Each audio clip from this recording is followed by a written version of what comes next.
नमस्कार, आप देख रहे हैं पंचायती राज न्यूज और मैं हूं आपके साथ कंचन। आप देख रहे हैं पंचायती राज न्यूज का किसान की बात कार्यक्रम में बालाघाट जिले की खैलांजी तहसील के कृषि अधिकारियों से सीधी बात। आप जानेंगे कि किसानों के लिए कौन कौन सी योजनाएं चल रही हैं और हमारे किसान भाई कैसी खेती से अपनी आय बढ़ा सकते हैं। कृषि अधिकारी श्री मर्सकोले जी ने बताया कि किसानों को नकदी फसल लगाना चाहिए, जिससे किसानों की आय बेहतर हो सकती है।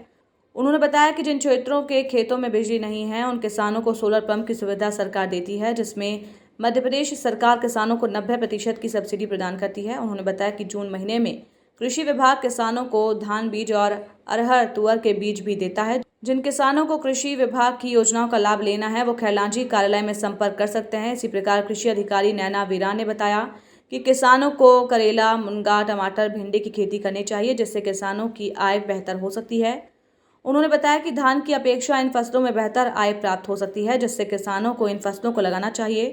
यदि कोई किसान को इन फसलों से संबंधित कोई भी जानकारी लेनी हो तो किसान खैलांजी कृषि कार्यालय से संपर्क कर सकते हैं।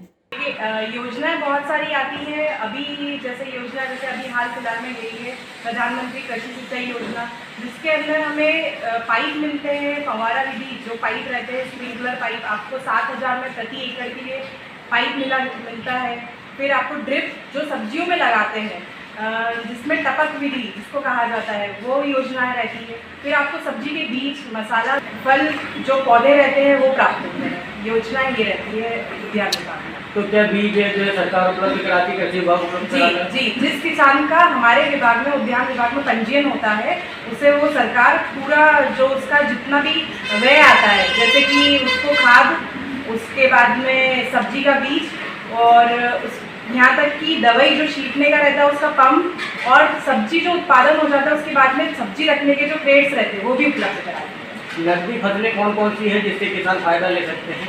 नकदी फसलें तो बहुत सारी है, लेकिन अभी अगर करना है किसान को अच्छे से फायदा लेना है, जिसका रेट भी अच्छा चलता है, वो सबसे ज़्यादा है करेला, टमाटर, मुनगा और अपनी भिंडी।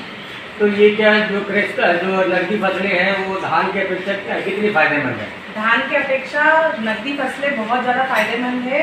मेन तो ये रहता है कि धान में पानी बहुत ज़्यादा लगता है, सब्जियों में पानी नहीं लगता है। उसके बाद में धान का जो समय रहता है पकने का और सब्जियों का जो रहता है वो बहुत कम, मतलब दोनों में अंतर पाया जाता है। धान 120 दिनों की फसल रहती है, यही 75 दिन में हमको फल देने लग जाती है सब्जियाँ। उसके बाद में आपका जो रहता है बहुत जल्दी मार्केट मिल जाता है। कीट और जो अपनी खाद और ये सब जो रहता है वो सब्जियों में बहुत कम लगता है। तो यदि किसी किसान को आपसे संपर्क करना है तो क्या वो कार्यालय में आके आपसे संपर्क कर सकते हैं? बिल्कुल, वो कृषि विभाग के कार्यालय में खैलांजी में आ सकते हैं और हमसे संपर्क। अभी इस साल जो वित्तीय वर्ष में हमारे पास अप्रैल के महीना में बलराम ताल योजना होता है, जो हमारे किसानों को पूरे मध्य प्रदेश में ऑनलाइन खुली थी। तो हमने यहाँ करीब 15 लोगों को ऑनलाइन करवाया है। तो उसके लिए किसान को MP ऑनलाइन जो है ऑनलाइन फार्म भरना पड़ता है। उसके लिए किसानों को नक्शा, खसरा, किस्तबंदी, आधार कार्ड, पेरेंट्स कार्ड की फ़ोटो और ये बैंक खाता ये लगता है। तो उसमें जनरल किसानों के लिए गवर्नमेंट बनने के बाद में देती 80,000 रुपये और किसान घर से लगाता है 1,20,000 रुपये। ऐसे 2 लाख का तालाब का एस्टिमेट बनता है, जिसमें हमारे माननीय अपने कृषि विभाग से सरगर महोदया मैडम लोग आती हैं या सर आते हैं। वो स्पॉट देखते हैं कि ज़मीन वास्तविकता सिंचित है या असिंचित है। वास्तविक में असिंचित ज़मीन या पर्दी भूमि में ही ये बलराम तालाब योजना का फायदा मिलता है। यदि मान लो किसान ST और SC किसान है तो 1 लाख रुपये गवर्नमेंट अनुदान किसान को देती है और 1 लाख किसान अपने घर से लगाता है। 2 लाख का तालाब हमारे कृषि विभाग को बलराम तालाब योजना बनता है। आज किसान जो बिजली की समस्या से बहुत जूझ रहे हैं, तो इसमें सौर ऊर्जा का क्या महत्व है और सौर ऊर्जा की कौन सी योजनाएं आप दे सकते हैं? जी सर, जैसे कि मैं इसके पहले 2 साल पहले अपने टेमनी में मैंने लगाया हूँ, 5 HP का लगवाया हूँ, 3 HP का, 2 HP का लगवाया हूँ, बढ़िया चल रहा है। तो हमारी माननीय अभी समीक्षा बैठक भी हुई थी हमारे जनपद में। तो मैंने माननीय विधायक महोदय को भी बोला हूँ कि जो योजना ऊर्जा विभाग वाली सौर ऊर्जा मुख्यमंत्री सोलर पंप योजना उसका नाम है, वो अभी 2 साल से बंद है।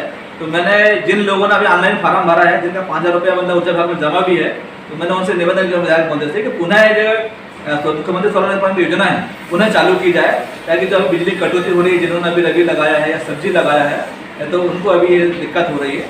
तो ये पुनः चालू करने के लिए मैंने विधायक मंडल से निवेदन किया।